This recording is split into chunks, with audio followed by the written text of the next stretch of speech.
Ülkemizin en temel sorunu gelir dağılımındaki adaletsizliktir.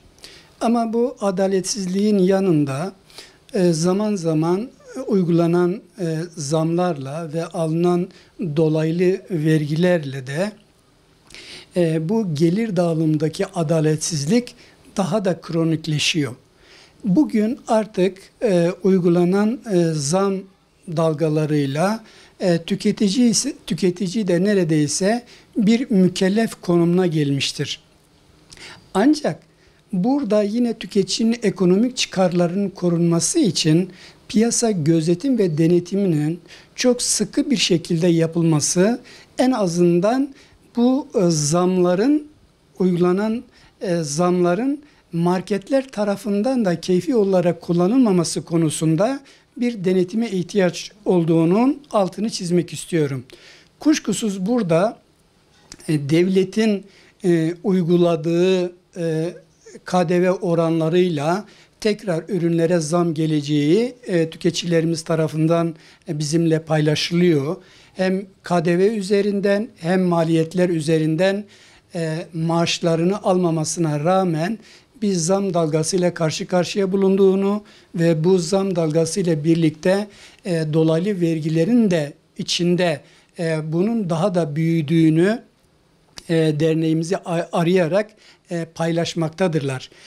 Gerçekten tüketici bu zam şaşkınlığının içinde ne yapacağını bilemez durumdadır. Burada ülkemizin ekonomisinin üretime dayalı olmaması nedeniyle borçlanma ve tüketime dayalı yanlış politikaların uygulanması nedeniyle bunun bedelini sadece tüketici ödemektedir.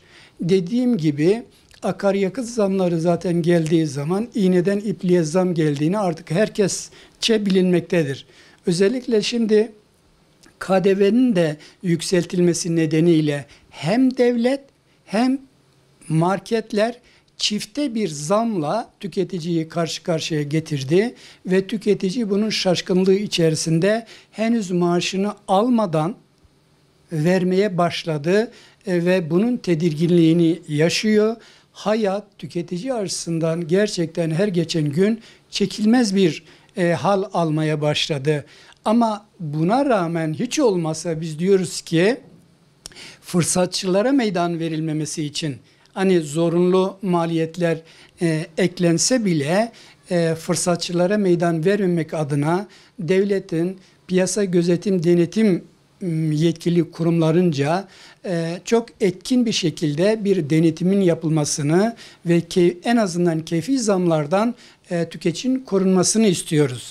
Türkiye ekonomisi üretim kaynaklı politikalar üretilmedikçe bu zam kervanı her yıl başında, yıl ortasında veyahut da hükümetlerin ihtiyaç gördüğü zamanlarda bu yola başvurulduğunu uygulamalardan sık sık biliyoruz, görüyoruz ve diliyorum ki tüketici adına ne maaş zammı istiyoruz ne piyasa zammı istiyoruz. Biz enflasyonla mücadele istiyoruz.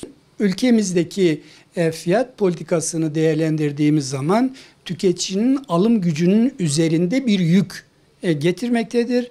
Tüketici bu yükün altında ezilmektedir. Dolaylı vergiler dünyanın en adaletsiz vergileridir ve bu adaletsiz vergilere KDV eklendiği zaman bu daha da katmerleştirmektedir.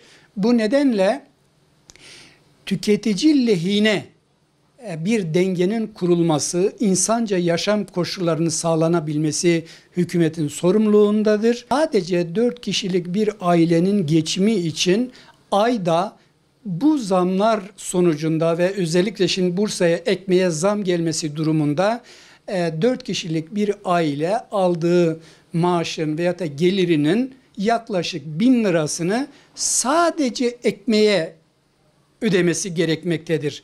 Bunun gıdası, eğitimi, kirasını bir tarafa bıraktığımız zaman hayatın gerçekten ne çekilmez olduğunu görüyoruz.